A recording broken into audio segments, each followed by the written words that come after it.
setiap mereka itu menjadi bupati terpilih, mereka ingin memacu penerimaan nasi daerah sebagai ukuran, dan akhirnya atau akibatnya jalan-jalan strategis, ada sawah, irigasi teknis, itu dialihfungsikan untuk kepentingan lain. Ini yang sampai sekarang nyaris tidak ada tindakan hukum daripada aparat penegak hukum terhadap pelanggaran ini. Saya belum pernah melihat adanya kepala daerah atau instansi tertentu yang mengalihfungsikan lahan pertanian itu dikenakan sanksi pidana. Sudut Dengar Parlemen. Halo, apa kabar pemirsa dan pendengar radio dan TV Parlemen serta pendengar RRI. Kembali lagi nih Nadia Kanaya. Udah lama ya, sekitar 3 bulanan lebih kita tidak bersua dan tidak mendengar suara Nadia. Kangen gak? Kangen dong, please kangen lah. Yang di belakang enggak katanya, ya sudah. Intinya Nadia mau balik lagi, mau membahas sesuatu yang lagi rame. Yang lagi rame apa ya?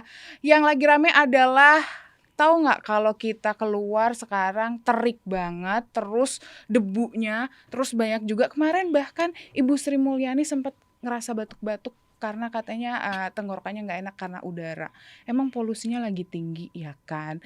Ditambah lagi ada El Nino, jadi berkontribusilah itu kekeringan dan yang lainnya, polusi juga semakin meningkat. Jadi pendengar maupun pemirsa TV Parlemen maupun RRI bisa lebih menjaga kesehatan. Nah, kalau kita membahas polusi, membahas kekeringan, tentunya Nadia nggak mau sendiri. Tentunya sudah ada narasumber yang expert yang menemani Nadia.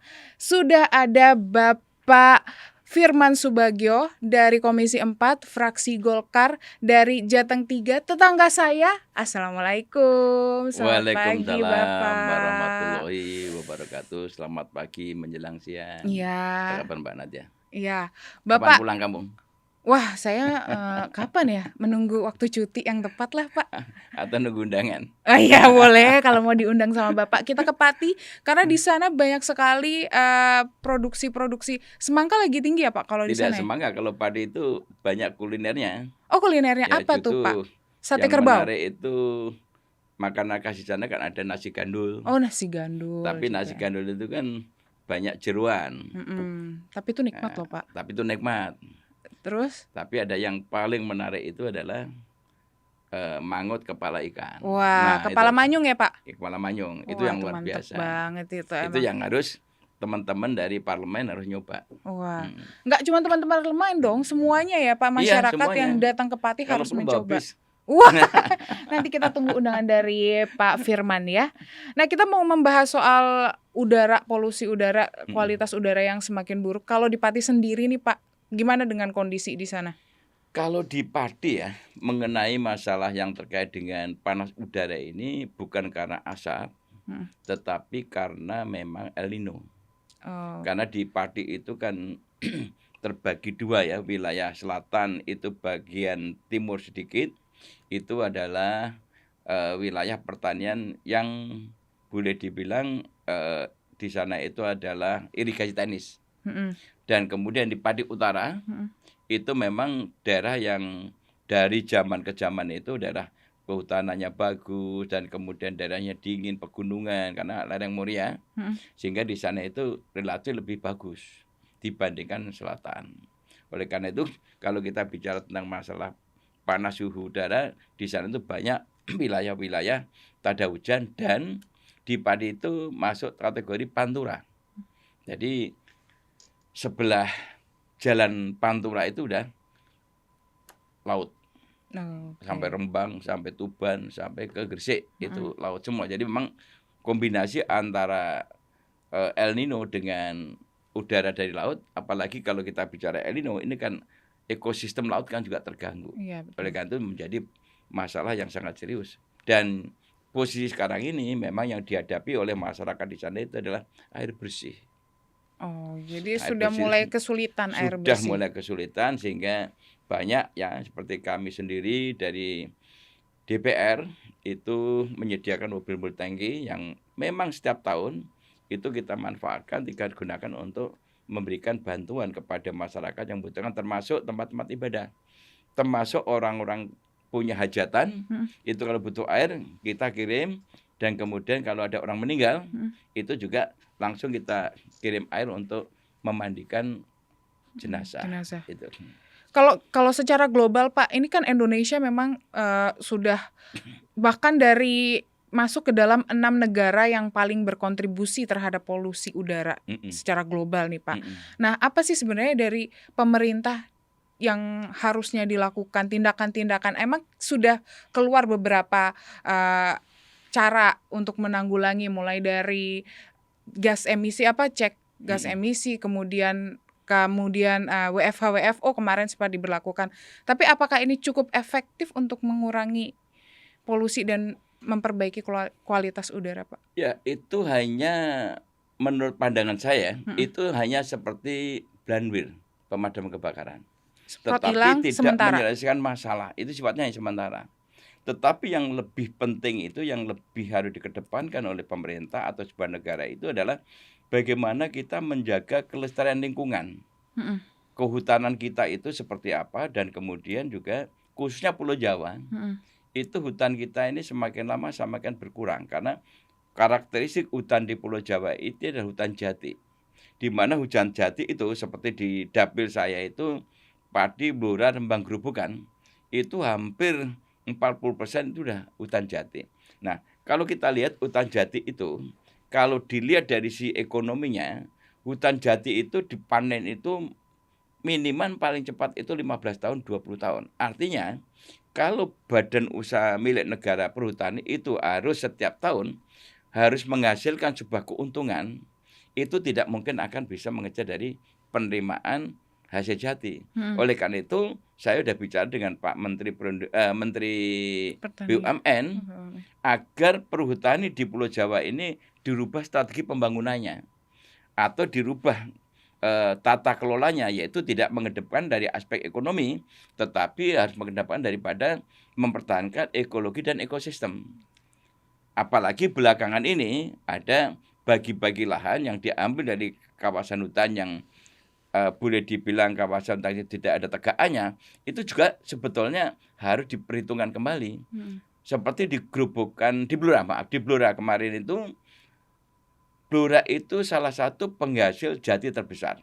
Tetapi belum pernah dalam sejarah, sejak saya lahir di tahun 53 sampai sekarang udah usia 70 tahun saya ini, itu tidak pernah di blora itu banjir. Tapi tahun kemarin banjir luar biasa dan banyak korban. Akibat apa? Setelah kita melihat secara kasat mata fisik, karena banyaknya hutan kita yang udah gundul, karena dimanfaatkan untuk pertanian. Oleh karena itu, saya termasuk yang tidak sependapat dalam rangka swasembada pangan itu mengoptimalkan lahan kehutanan yang tidak ada tegaknya itu ditanam lahan pertanian. Nggak boleh.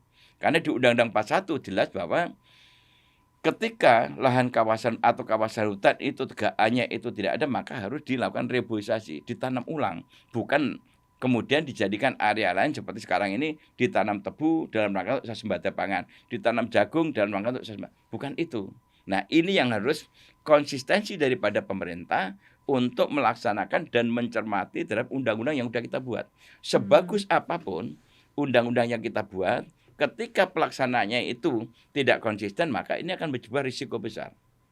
Ini yang harus menjadi perhatian. Oleh karena itu, ada sebuah filosofi bahwa sebuah negara yang akan maju itu adalah negara yang membuat regulasi atau undang-undang yang baik.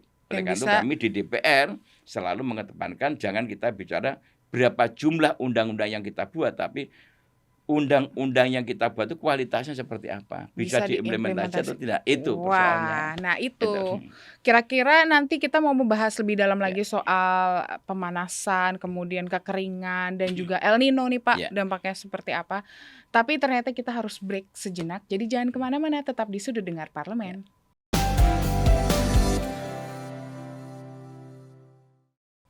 Kembali lagi di Sudut Dengar Parlemen dan kita masih bareng sama Bapak Firman Subagio. Tadi ngebahas kekeringan nih, udah disentil-sentil dikit, padahal saya masih mau ngebahas polusi udara tapi udah disentil sama kekeringan. Jadi saya udah tergelitik untuk ke arah kekeringan. Ini emang El Nino ini sebenarnya bukan sesuatu yang baru hadir di Indonesia. Seharusnya sudah ada, pemerintah sudah punya penanganan-penanganan yang semestinya dilakukan. Tapi ternyata tetap ada kekeringan, petani berteriak, masyarakat bilang airnya tidak ada di rumah-rumah. Nah ini kalau dari Pak Firman, dari Komisi 4 sendiri seperti apa Pak melihatnya? Begini, kalau kita membicarakan tentang masalah fenomena El Nino, El Nino ini kan memang selalu ada setiap tahun. Hanya memang sudah diprediksi oleh dunia internasional, bahkan di setiap pertemuan internasional kan selalu dibicarakan bahwa anomali cuaca yang berubah sedemikian rupa. Bahkan tidak hanya di Indonesia, di negara-negara manapun sudah mulai mempersiapkan itu. Bahkan yang terakhir itu India sudah memberikan warning kepada dunia internasional bahwa dalam rangka untuk memenuhi kebutuhan pangan, mereka tidak akan memperbolehkan atau mengizinkan ekspor komoditi pangannya untuk ke negara-negara lain. Jadi karena untuk cadangan pangan nasional. Kenapa demikian? Karena memang pangan itu kalau rilis PBB bahwa pangan itu adalah merupakan hak asasi manusia. Sedangkan di Indonesia, pangan itu adalah amanat konstitusi, sandang papan pangan harus tersedia oleh negara termasuk kesehatan. Oleh karena itu pangan ini merupakan sesuatu yang fundamental. Nah, dampak daripada El Nino itu salah satunya penyebab daripada kekeringan. Karena hujan tidak pernah terjadi. Nah, ketika kekeringan, mustahil bahwa yang namanya tanaman-tanaman itu tidak terjadi pusuh akibat kekeringan. Nah, oleh karena itu dampak atau efek dominonya ketika terjadi El Nino atau kemarau yang sangat panjang, maka mereka akan terjadi fuso. Ketika terjadi fuso, maka gagal panen. Kalau gagal panen, mereka akan terjadi kerawanan pangan. Saya selalu mengingatkan kepada seluruh masyarakat, PBB telah merilis jumlah penduduk dunia itu diberikan tahun 2050 itu mencapai 9,8 miliar. Dan kemudian Indonesia itu termasuk negara 4 besar yang jumlah penduduknya besar. Bappenas sudah juga merilis 2030 diperkirakan sekarang 275 juta akan naik menjadi 300 juta. Artinya apa? Artinya bahwa ada dua hal yang menjadi perhatian kita serius adalah satu itu mengenai masalah pangan dan kemudian dua energi. Karena hampir semua warga masyarakat itu menggunakan yang namanya jaringan listrik dan sebagainya. Nah, kemudian kita juga akan membutuhkan yang namanya pangan. Nah, ketika terjadi El Nino, ketersediaan kita seperti apa? Nah, Indonesia ini salah satunya yang selalu kita kritisi adalah bagaimana hulu hilirnya ini terhadap ketersediaan air. Nggak ada gunanya kita bangun waduk ketika hulunya hutan-hutan kita udah gundul. Karena nggak ada yang menahan air di situ. Nah ini terjadi. Makanya Kementerian PUPR, Kementerian Pertanian udah banyak memberikan program bantuan kepada masyarakat yang terkait dengan embung. Itu kemarin saya keliling, itu nyaris embungnya nggak ada airnya. Kering semua. Kering semua karena air dari mana gitu, karena hulunya nggak ada. Bahkan kemarin saya juga di Jawa Timur, di Banyuwangi, itu di kawasan wisata itu juga begitu. Kita lewat jembatan dalam kawasan hutan yang 49.000 hektar itu, berapa kali jembatan yang saya lewati, itu nyaris sungainya di bawah itu nggak ada air. Itu di tengah hutan, kawasan hutan lindung. Bayangkan yang tidak di kawasan hutan lindung. Artinya apa? Ini menjadi sebuah keseriusan kami. Oleh itu gerakan untuk menanam kembali dan untuk menjaga lingkungan harus kita mulai. Saya sudah menghimbau kepada masyarakat bahwa ayo kita mulai melakukan gerakan untuk menjaga lingkungan. Itu sederhana. Kalau jumlah penduduk Indonesia ada 217 juta penduduk, katakanlah petani kita itu ada 33,4 juta. Kita ini kan sering makan buah-buahan.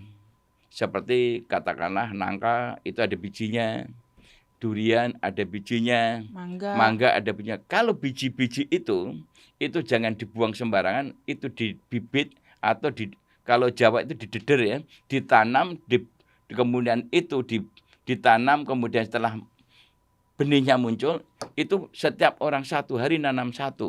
Itu akan menjadi gerakan yang sangat luar biasa. Tapi kan tidak ada siapa. Tapi sebenarnya gitu. Saya mengingat dulu pernah ada sempat 1 orang 1 pohon gerakan itu. Tapi itu tidak dilakukan dan tidak diberkelanjutkan. Nah, karena itu menggunakan anggaran APBN. Nah, Oh. yang saya inginkan ini adalah gerakan kesadaran masyarakat, partisipasi masyarakat, keterlibatan masyarakat itu harus kita lakukan. Seperti yang di pertanian itu ada namanya penyuluh pertanian swadaya masyarakat atau penyuluh pertanian swadaya. Itu gerakan dari masyarakat yang mereka itu sebagai volunteer yang tidak dibayar. Nah, kalau mulai diawali pegawai negeri sipil, mulai dari polisi, tentara, kemudian anak sekolah dididik ke arah sana, ya setiap mau pergi kantor di rumahnya itu yang tadi benih yang ditanam itu udah menjadi bibit gitu ya, udah muncul batangnya. Atau kemudian sambil jalan ketika ada lahan kosong, Bu, Pak, titip saya nanam ini dirawat ya. Hanya itu yang dilakukan. Itu sudah menjadi gerakan yang luar biasa. Tapi kembali lagi, siapa yang akan memulai? Karena harusnya seperti ini di beberapa negara maju. Kalau saya lihat di Jerman, itu masyarakat itu yang melakukan itu ada semacam reward dari pemerintah. Sehingga orang itu dengan sendirinya rajin. Rewardnya adalah bukan dalam bentuk uang, bukan dalam bentuk piagam sertifikat, piagam ya, tetapi rewardnya adalah ketika seseorang itu melakukan kegiatan seperti itu dan bisa diukur, maka dia akan mendapat kemudahan. Katakanlah anaknya ketika mau bekerja di pemerintahan dapat kemudahan. Kemudian ketika anaknya mau masuk polisi dapat kemudahan. Ketika anaknya mau TNI dapat kemudahan. Ketika anaknya mau masuk ke perguruan tinggi itu dapat kemudahan, bukan diberi uang. Kalau uang itu tidak mendik, dengan itu mereka ada keterpanggilan, ayo lakukan. Nah mungkin itu bisa jadi ya, contoh dari bisa pemerintah contoh. kita Sebetulnya ya Pak. kalau kita ini Mbak Nadia, kalau kita belajar dari atau mengambil referensi dari negara-negara lain, insya Allah bisa. Pak, ini kan kita mau membahas kekeringan lagi nih. Kalau tadi itu adalah cara-cara kita untuk mengantisipasi kekeringan. Jadi pemerintah bisa mencontoh untuk menghidupkan kesadaran masyarakat dengan memberikan reward nih. Tapi kalau kita ngelihat lagi nih sekarang kan tadi Bapak juga menyinggung soal ketahanan pangan. Di setengah El Nino, kekeringan, ini harusnya sudah masuk masa musim. Minum ya. Silakan Bapak, boleh. Sudah memasuki masa musim tanam kembali untuk padi. Tapi di tengah kekeringan, padi walaupun tidak terlalu membutuhkan air, tapi di awal kehidupannya kan tetap membutuhkan air. Nah ini seperti apa Pak? Harusnya pemerintah melakukan antisipasi, jangan sampai ini kan harga beras juga sudah naik, nanti akan semakin melambung Sudah tinggi. sampai di daerah itu sudah mencapai 12.000. Beras. Saya kontak itu beras di daerah 12.000. Bahkan di Jakarta itu sudah ada yang mencapai premium 17.000. Ini yang memang harus menjadi perhatian serius kepada pemerintah. Walaupun katanya El Nino ini akan berakhir di akhir tahun ini, tapi kan antisipasi itu tetap harus dilakukan. Nah ini seperti apa antisipasi dari pemerintah? Antisipasinya pemerintah saya rasa sudah melakukan upaya ya, seperti membuat hujan buatan. Tetapi kan kapasitas itu sampai berapa jauh kemampuan kita bisa melakukan itu. Karena Indonesia sangat luas. Alhamdulillah tadi malam saya monitor juga katanya di daerah sudah mulai hujan. Apakah hujan ini karena akibat daripada atau dampak positif daripada hujan buatan ini atau memang betul-betul alam. Kalau ini alam ya alhamdulillah, tapi kalau itu buatan sampai kapan? Karena hujan buatan kan memerlukan bahan baku seperti garam dan sebagainya. Nah ini juga menjadi sampai seberapa jauh stok garam itu bisa dimanfaatkan untuk itu. Dan garam kan juga garam rakyat kan harus dibeli, harus ada anggaran tertentu. Itu yang harus diperhatikan. Oleh karena itu saya rasa karena El Nino ini kan akan selalu terjadi setiap tahun. Mesti gerakan-gerakan untuk melakukan reboisasi. Kemudian membatasi izin-izin untuk izin-izin untuk galian C di daerah-daerah itu harus mulai dilakukan pencegahan. Karena itu menjadi objek masyarakat yang justru merusak kawasan hutan. Atau kemudian kembalikan lahan hutan untuk kepentingan tanaman hutan, bukan tanaman yang lain. Bukan tanaman ekonomi. Bukan tanaman yang terkait dengan masalah kebutuhan pangan. Pangan itu menjadi penting, tapi ada aturannya. Irigasi lahan-lahan pertanian yang ada irigasi teknis itu kan sudah dilindungi undang-undang. Bahwa ada Undang-Undang nomor 9 itu nomor 41/29 perlindungan lahan pertanian berkelanjutan itu adalah untuk melindungi lahan pertanian yang ada sumber mata airnya, irigasi teknis, tetapi faktanya sampai sekarang itu hampir seluruh daerah itu mengalihfungsikan lahan pertanian yang produktif itu menjadi area lain seperti mall, pabrik, kemudian juga area industri, perumahan dan sebagainya. Kenapa? Mindset daripada kepala daerah itu pertanian dianggap bukan sesuatu yang menimbulkan efek terhadap penerimaan asli daerah. Karena retribusinya rendah, pajaknya dianggap rendah. Nah, oleh karena itu konsep pembangunan kepala daerah yang dipilih secara langsung itu adalah setiap mereka itu menjadi bupati terpilih, mereka ingin memacu penerimaan asli daerah sebagai ukuran, dan akhirnya atau akibatnya jalan-jalan strategis, ada sawah, irigasi teknis, itu dialihfungsikan untuk kepentingan lain.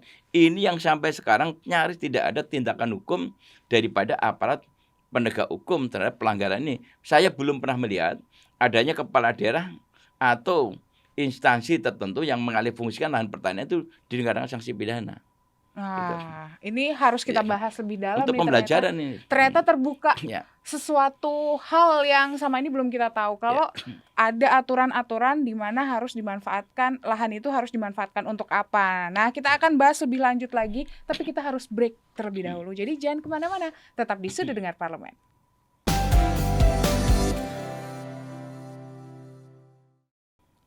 Kembali lagi di Sudut Dengar Parlemen, dan kita masih membahas banyak hal soal El Nino ini. Nah, salah satunya tadi sempat adalah permasalahan penggunaan lahan yang sudah beralih, kekeringan. Nah, ini salah satu upaya pemerintah. Ini kan kita berkaitan dengan kekeringan, ini kan berkaitan dengan pertanian, dan di situ juga pasti akan ada berkaitan juga dengan pangan, ketersediaan pangan kita nih Pak. Sebenarnya pemerintah sudah ada salah satu upaya untuk membuat ketahanan pangan kita tetap ada, salah satunya dengan adanya food estate itu Pak. Tapi apakah ini sudah cukup efektif dan berjalan sesuai dengan yang diharapkan atau seperti apa Pak? Ya, pertama begini ya, food estate itu kan memang sangat ideal. Karena di negara-negara maju yang namanya pertanian itu kan selalu dikelola secara profesional dan hulu sampai hilir. Nah, kalau kita bicara pertanian kita di Indonesia, kita ini punya jumlah petani itu 33,4 juta. Dan 33,4 juta itu petani milenialnya itu hanya 2 juta. Yang 33,4 itu rata-rata usianya di atas 50 sampai 60 tahun. Itu istilahnya menggunakan istilah petani kolonial. Milenialnya hanya 2 juta. 2 juta. Ini satu hal yang menjadi perhatian kita. Dan kedua, mengenai masalah pertanian ini, kalau kita bicara konsep tentang food estate, ya memang harusnya konsep itu adalah konsep yang sangat bagus, karena ini idealnya kan mengelola, atau konsep itu kan akan mengelola hulu sampai hilir. Tetapi persoalannya adalah ketika food estate itu dibangun, siapa yang menjadi leading sektornya? Leading sektornya itu adalah mereka yang betul-betul mempunyai kapasitas kemampuan sebagai operator di lapangan yang tahu tentang masalah konsep pembangunan pertanian. Kalau di luar negeri, itu saya pernah di Cina dan Jepang, itu semua seperti food estate itu yang dibangun negara, itu keterlibatan daripada perguruan tinggi. Sehingga mahasiswa-mahasiswa itu dilibatkan sebagai pendamping atau penyuluh lapangan. Itu dilibatkan, bahkan para profesor, dokter, peneliti itu semua ada di lapangan. Karena mereka melihat bahwa pentingnya food estate ini. Nah, petani kita itu sekarang ini kan seperti jalan sendiri. Mereka itu bangun tidur, melakukan upaya pertanian sesuai dengan pola berpikirnya, cara berpikirnya, cara kerjanya sendiri-sendiri. Tidak ada satu konsep. Oleh karena itu food estate ini adalah sangat bagus. Tapi ketika konsepnya itu benar dan pelaksanaan juga benar. Tapi ketika food estate ini salah untuk menempatkan orang, maka yang terjadi seperti sekarang ini. Sebetulnya karena pada dasarnya kalau kita membangun satu sektor pertanian itu, kalau saya sampaikan tadi adalah hulu hilir. Dan kedua, memang pengelolaan dari pertanian kita harus diolah secara korporasi. Maka itu di Jepang itu saya pernah berdiskusi dengan salah seorang profesor pada waktu kami berkunjung ke sana. Di Jepang itu ada yang namanya land consolidasi, konsolidasi lahan bahasa Indonesia, land consolidation. Jadi lahan pertanian milik masyarakat itu Itu awalnya parsial kayak Indonesia, tapi itu dikelola oleh negara, oleh kelompok tertentu yang disatukan satu hamparan, sehingga mereka menggunakan satu sistem manajemen teknologi hulu hilir tadi. Kalau di Indonesia masih sulit, dan Jepang juga mengatakan memang itu Indonesia itu karakternya seperti Jepang, harus dilakukan, tapi masih memerlukan waktu. Tetapi ke depan kalau Indonesia mau maju harus dilakukan, maka itu konsep food estate ada di situ. Hanya bagaimana menempatkan posisi petani kita. Nah, kalau sekarang nih food estate-nya sendiri kan sudah ada konsepnya. Kalau di Indonesia sendiri siapa yang akan menjadi? Sekarang ini yang saya dengar dari Menhankam. Nah, apakah ini tepat? Ini tentunya kembali apa alasannya Menhankam terjun dalam bidang food estate ini. Ini kan juga menjadi pertanyaan. Kalau saya melihat konsepnya bahwa yang namanya pangan itu kan menjadi bagian daripada ketahanan nasional. Karena kenapa katakan ketahanan nasional? Karena ketika terjadi krisis pangan, maka akan ada dampak atau efek multidimensi krisis. Ketika kita gagal untuk menyediakan pangan, maka akan terjadi yang namanya gejolak harga. Ketika gejolak harga, maka akan terjadi inflasi, maka ekonomi kita akan terganggu. Ketika ekonomi terganggu, mungkin akan jadi krisis politik. Ketika krisis politik terjadi, mesti akan terjadi demo besar-besaran, ada yang namanya krisis kepercayaan.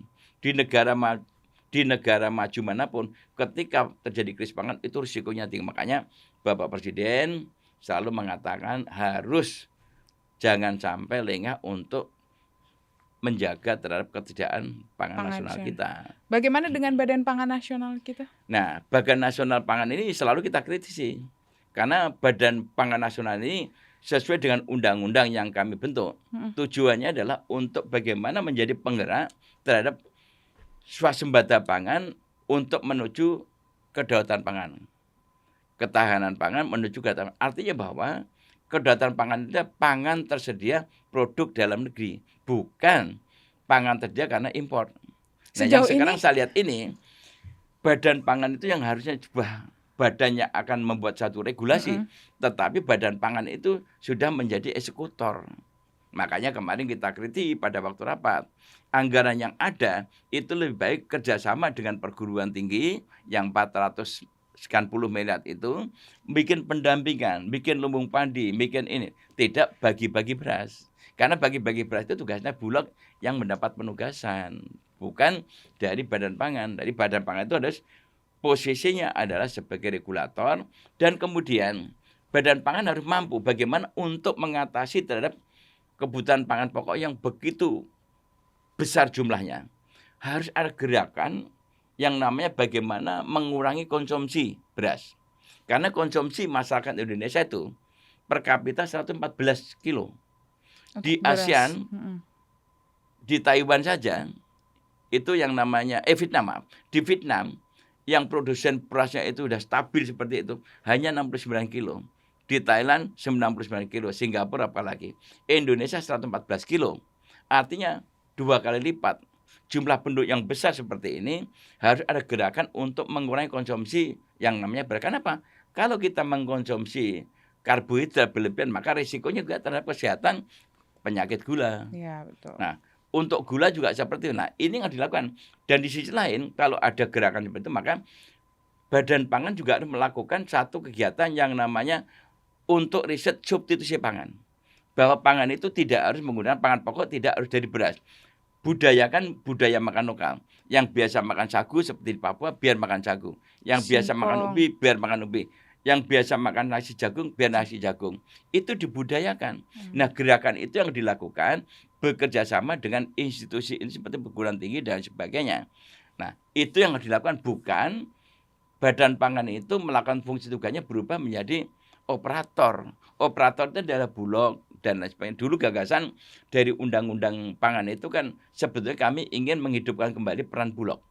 Bulog itu kita kembalikan kepada tugas fungsi pokoknya adalah sebagai Bapperstok dan penyangga harga. Bukan membentuk Badan Pangan seperti sekarang ini. Sehingga konsep ketahanan pangan ke depan, siapa yang bertanggung jawab produksi pangan? Ya Kementerian Pertanian. Nah, Kementerian Pertanian mendapatkan private sector, melibatkan stakeholder. Nah, kemudian Bulog sebagai penanggung jawab untuk Bapperstok dan penyangga harga. Ketika Bulog itu sudah mendapat tugas, maka tanggung jawabnya karena pangan itu adalah merupakan satu kebutuhan yang fundamental, merupakan amanat konstitusi, maka Bulog harus bertanggung jawab pada presiden. Tetapi ada salah kaprah, sekarang dibentuk badan pangan baru yang tugasnya malah overlapping dengan kementerian dan overlapping dengan penugasan daripada lembaga yang jadi tumpang tindih masih. Ini yang harusnya diperbaiki. Ya mudah-mudahan kalau nanti pemilu akan datang, presidennya berubah, bisa kita coba usulkan, ayolah kita perbaiki. Karena pangan ini bukan kebutuhan sesaat, bukan hari ini dan esok, tapi sepanjang masa. Tapi kita kebutuhan utama, kebutuhan utama yang fundamental. Segera dipenuhi itu adalah pangan ya. Jangan sampai masyarakat berteriak kekurangan. Ya, karena efek atau dampak terhadap krisis pangan itu ya ada multidimensi krisis tadi. Krisis kepercayaan, krisis ekonomi karena inflasi, kemudian ada krisis politik, akhirnya krisis kepercayaan. Wah, itu ternyata kaitannya cukup besar dan cukup panjang. Betul. Terkait dengan pangan ini, termasuk dengan adanya El Nino itu juga berkaitan karena kepada saya banyak juga aspek. Sebagai salah satu saksi ya sejarah di tahun 60-an Bung Karno Lengser itu kan masalah pangan.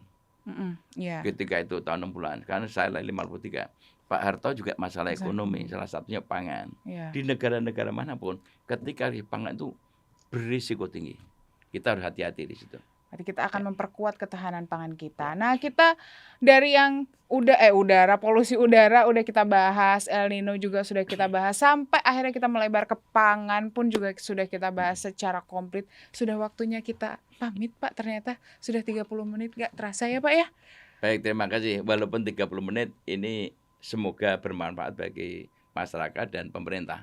Karena kami di DPR tentunya punya kewajiban untuk mengingatkan bahwa pentingnya terhadap masalah ketersediaan pangan nasional. Namun tentunya kita juga harus sadar bahwa kita jangan mengandalkan pangan itu tersedia karena impor. Kalau ini terjadi maka kita akan mengulang kegagalan-kegagalan rejim-rejim sebelumnya. Dan kedua, kita juga harus ingat bahwa kita baru saja selesai menghadapi musibah pandemi. Kalau sampai terjadi pandemi seperti kemarin, negara-negara stop impor, itu kita jumlah penduduk yang besar itu akan sangat berisiko. Itu pesan kami dari sebagai anggota parlemen. Wah, jadi bisa dipersiapkan ketahanan pangan kita, intinya itu. Terima kasih Pak Firman sudah hadir di Sudut Dengar Parlemen. Semoga besok-besok masih mau mampir lagi ke Sudut Dengar Parlemen. Terima kasih atas waktunya dan saya doakan mudah-mudahan TV Parlemen bisa menjadi corong daripada rakyat Indonesia. Amin. Nah, terima kasih buat semua yang sudah mendengar dan menyaksikan Sudut Dengar Parlemen episode kali ini bersama Nadia Kanaya dan Pak Firman Subagio. Terus saksikan Sudut Dengar Parlemen. Saya Nadia Kanaya dan Pak Firman undur diri, sampai jumpa. Dadah.